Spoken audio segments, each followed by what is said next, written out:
so dry. Top of the day, beautiful people. Top of the day. Let's wobble. I'm gonna adjust my knee on this table. Okay. Whew. All right, beautiful people. It is Tuesday, March the 3rd, 2020. We are on day 85. Get the hydration, girl. Hey, girl. Hey, let's wobble. Yeah. Tiffany. Let's wobble, TT. Yes. Oh, my gosh. This water bottle is the best. It's called the Coldest Water. Got it from Amazon for like $25. Oh. My ice just now melting in it. It lasts all day. It really keeps it super, super cold. I love it. Absolutely love it. That's like my best friend right now. So. All right, y'all. We are on day 85. We're reading 1 Samuel 25, 26, and 27. Okay. Let me find it here in my book. Oh, it's not that long today, y'all. We'll probably be done about 10, 15 minutes.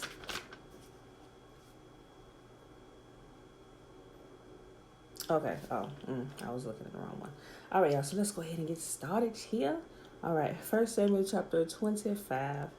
And Samuel died, and all the Israelites were gathered together and lamented him and buried him in his house at Ramah. And David arose and went down to the wilderness of Paran. And there was a man in Maon whose possessions were in Carmel, and the man was very great. And he had 3,000 sheep and 1,000 goats, and he was shearing his sheep in Carmel. Now the name of that man was Nabal, and the name of his wife Abigail. And she was a woman of good understanding and of a beautiful countenance. But the man was churlish and evil in his doings, and he was of the house of Caleb. And David heard in the wilderness that Nabal did shear his sheep. And David sent out 10 young men, and David said unto the young men, Get up you to Carmel, and go to Nabal, and greet him in my name. Thus shall you say unto him that liveth in prosperity, Peace be both to thee, and peace be to thine house, and peace be unto all that thine hast. And now I have heard that thou hast shearers. Now thy shepherds which were with us, we heard them not, neither was there any aught missing unto them all the while they were in Carmel. Ask thy young men, and they will show thee. Wherefore let the young man find favor in thine eyes, for we come in a good day. Give, I pray thee, whatsoever cometh to thine hand unto thy servants, and to thy son David. And when David's young men came, they spake to Nabal according to all the words in the name of David, and ceased. Now Nabal answered David's servants and said, Who is David, and who is the son of Jesse? There be many servants nowadays that break away every man from his master. Shall I then take my bread and my water and my flesh that I have killed for my shearers, and give it unto men whom I know not whence they be? So David's young men turned their way and went again, and came and told him all those things, saying, and told him all those sayings. And David said unto his men, Gird ye every man his sword. And they girded on every man his sword, and David also girded on his sword. And there went up David after about 400 men, and 200 abode by the stuff.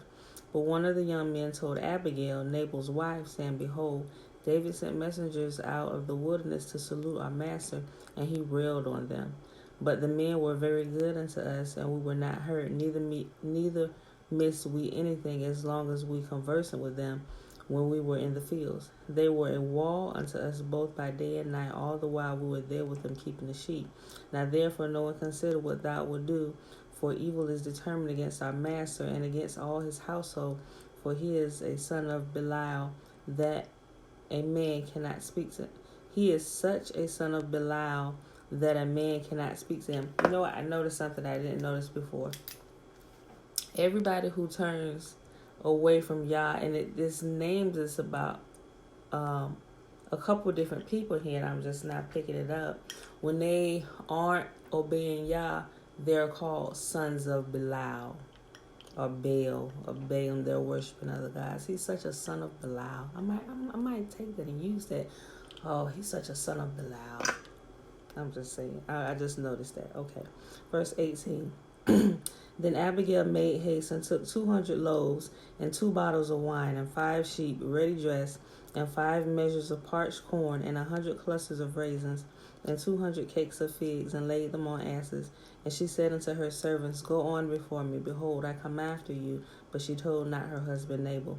And it was so, as she rode on the ass, that she came down by the covert of the hill. And behold, David and his men came down against her, and she met them. Now David had said, Surely in vain have I kept all that this fellow hath in the wilderness, so that nothing was missed out of all that pertained unto him, and he requited me evil for good.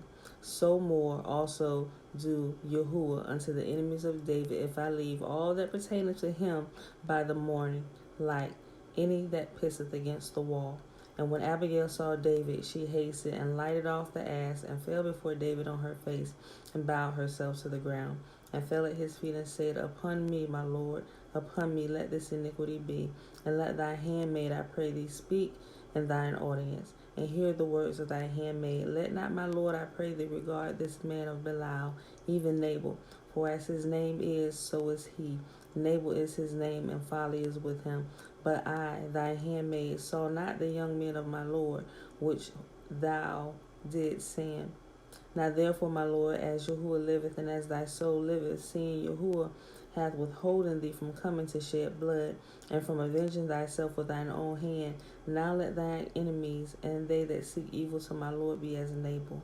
And now this blessing which thine handmaid hath brought unto my Lord, let it even be given unto the young men that follow my Lord. I pray thee, forgive the trespass of thine handmaid, for Yahuwah will certainly make my Lord a sure house, because my Lord fighteth the battles of Yahuwah, and evil hath not been found in thee all thy days. Yet a man is arisen to pursue after thee, and to seek thy soul, but the soul of my Lord shall be bound in the bundle of life with Yahuwah thy God. And the soul of thy enemies, them shall he sling out as in the middle of a sling. And it shall come to pass, when Yahuwah shall have done to my Lord according to all the good that he hath spoken concerning thee, and shall have appointed thee ruler over Israel, that this shall be no grief unto thee, nor offense of thy heart unto my Lord, either that thou hast shed blood causeless, or that my Lord hath avenged himself. But when Yahuwah shall have dealt well with my Lord, then remember thy handmaid. And David said unto Abigail, Blessed be Yahuwah, the God of Israel, which sendeth thee this day to meet me. And blessed be thy advice, and blessed be thou which hast kept me this day from coming to shed blood, and from avenging myself with my own hand. For very indeed, as Yahuwah, the God of Israel, liveth, which hath kept me back from hurting thee, except thou had hasted and come to me to meet me, surely there had not been left unto Nabal by morning light any that pisseth against the wall. So David received of her hand that which she had brought him, and said unto her, Go up in peace to thine house. See, I have hearkened unto thy voice, and have accepted thy person. And Abigail came to Nabal, and behold, he held a feast in his house, like the feast of a king. And Nabal's heart was merry with him, for he was very drunken, wherefore she told him nothing, less or more, until the morning light. But it came to pass in the morning, when the wine was gone out of Nabal, that his wife told him these things, because that his... let me read it again. But it came to pass in the morning, that when the wine was gone out of Nabal, and his wife had told him these things, that his heart died within him, and he became as a stone. And it came to pass about 10 days after that Yahuwah smote Nabal, that he died. And when David heard that Nabal was dead, he said, Blessed be Yahuwah, that have pleaded the cause of my reproach from the hand of Nabal, and have kept his servants from evil. For Yahuwah hath ruined the wickedness of Nabal upon his own head. And David sent and communed with Abigail to take her with him to wife. And when the servants of David were come out to Abigail to Carmel, they spake unto her, saying, David sent us to thee to take to him to wife. And she arose and bowed herself on her face to the earth, and said, Behold, let thy handmaid be thy servant to wash the feet of the servants of my Lord. And Abigail hasted and arose and rode upon an ass with 5 damsels of hers that went after her. And she went after the messengers of David and became his wife. David also took Ahinoam of Jezreel, and they were both of them his wives. But Saul had given Michal his daughter David to wife to Phalti, the son of Laish, which was of Galim. How you just gonna take a man's wife and give her to another man? Like, she's still married. Like, they ain't had no issues, and she loved David. I'm just saying. Okay. 1 Samuel chapter 26. Hey, to the baby. You woke? I just knew for sure I was going to get through this today without you waking up. Okay. 1 Samuel chapter 26. And the Ziphites came unto Saul to Gibeah, saying, Doth not David hide himself in the hill of Halkilah, which is before Jeshimon? And Saul arose and went down to the wilderness of Ziph, having 3,000 chosen men of Israel with him, to seek David in the wilderness of Ziph. And Saul pitched in the hill of Hakilah, which is before Jeshimon by the way. But David abode in the wilderness, and he saw that Saul came after him into the wilderness. David therefore sent out spies and understood that Saul was come in very deed. And David arose and came to the place where Saul had pitched. And David beheld the place where Saul lay, and Abner the son of Ner, the captain of his host. And Saul lay in the trench, and the people pitched round about him. Then answered David and said unto Ahimelech the Hittite, and to Abishai the son of Zeruiah, brother to Joab, saying, Who will go down with me to Saul to the camp? And Abishai said, I will go down with thee. So David and Abishai came to the people by night, and behold, Saul lay sleeping within his trench, and his spear stuck in the ground at his bolster. But Abner and the people lay round about him. Then said Abishai to David, God hath delivered the enemy into thy hand this day. Now therefore let me smite him, I pray thee, with the spear, even to the earth at once, and I will not smite him a second time. And David said to Abishai, Destroy him not, for who can stretch forth his hand against Yahuwah's anointed and be guiltless? David said furthermore, As Yahuwah liveth, Yahuwah shall smite him, or his day shall come to die, or he shall descend into battle and perish. Yahuwah forbid that I should stretch forth my hand against Yahuwah's anointed, but I pray thee, take thou now the spear that is in his bolster, and the cruse of water, and let us go. And David took the spear and the cruse of water from Saul's bolster, and gat them away, and no man saw it nor knew it, neither awakened, for they were all asleep, because a deep sleep from Yahuwah had fallen upon them. Then David went over to the other side, and stood on the top of the hill far off, a great place between them. And David cried to the people, and Abner the son of Ner, saying, Answerest thou not, Abner? Then Abner answered and said, Who art thou that criest unto the king? And David said to Abner, Art not thou a valiant man? And who is like thee in Israel? Wherefore hast thou come not? Wherefore then hast thou not kept thy lord the king? For there came one of the people in to destroy the king thy lord. The thing is not good that thou hast done.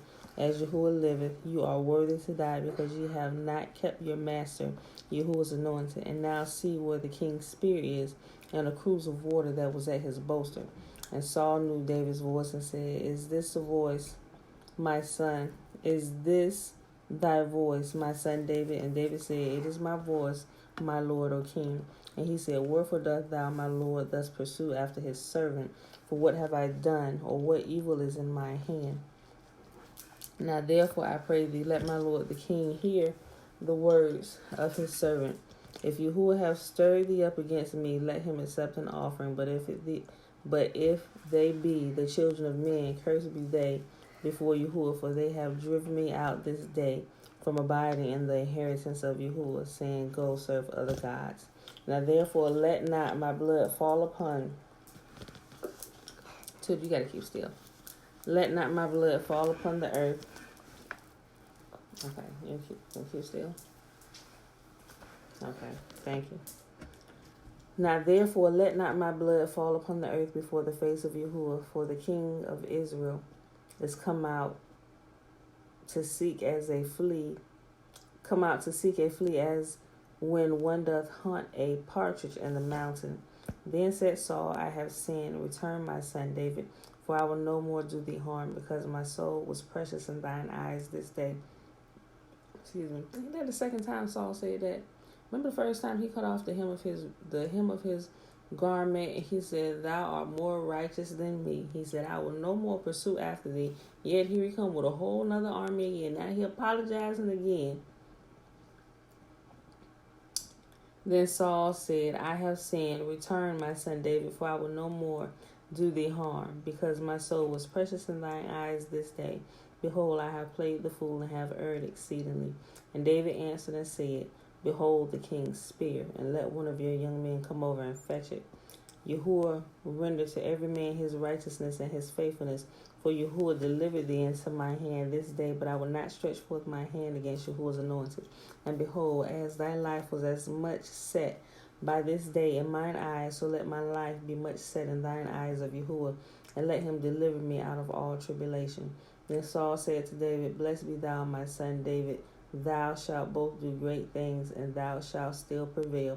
So David went on his way, and Saul returned to his place. Last chapter for the day, y'all. 1 Samuel chapter 27. And David said in his heart, "I shall now perish one day by the hand of Saul. There is nothing better for me than that I should speedily escape into the land of the Philistines, and Saul shall despair of me to seek me any more in the coast of Israel, so I shall escape out of his hand." And David arose, and he passed over with the 600 men that were with him unto Achish, the son of Maoch, king of Gath.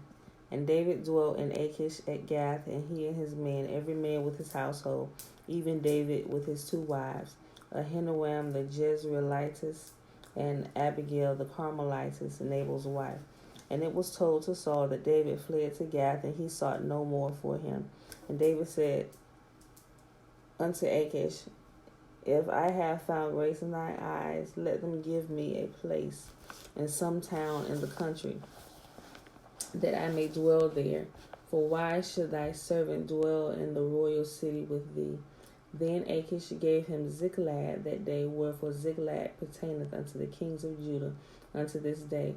And the time that David dwelt in the country of the Philistines was a full year and 4 months. And David and his men went up and invaded the Geshurites and the Gezrites and the Amalekites, for those nations were of old the inhabitants of the land, as thou goest to Shur, even unto the land of Egypt. And David smote the land, and left neither man nor woman alive, and took away the sheep and the oxen and the asses and the camels and the apparel, and returned and came to Achish. And Achish said, "Whither have ye made a road today?" And David said, "Against the south to Judah, and against the south of Jerahmeelites, of the Jerahmeelites, and against the south of the Kenites." And David saved neither man nor woman alive, to bring tidings to Gath, saying, lest they should tell on us, saying, "So did David, and so will be his manner all the while he dwelt in the country of the Philistines." And Achish believed David, saying, "He hath made his people Israel utterly to abhor him. Therefore he shall be my servant forever." And that, my beautiful people, is our reading for today. We read 1 Samuel 25, 26, and 27. And I think, tomorrow last day, y'all? Reading 1 Samuel 1, 2, 3. It might as well be, because 31 is really short. When we stop, 27, 28, 29, 30. It's 4 more chapters. I may just add 31, because 31 is so short.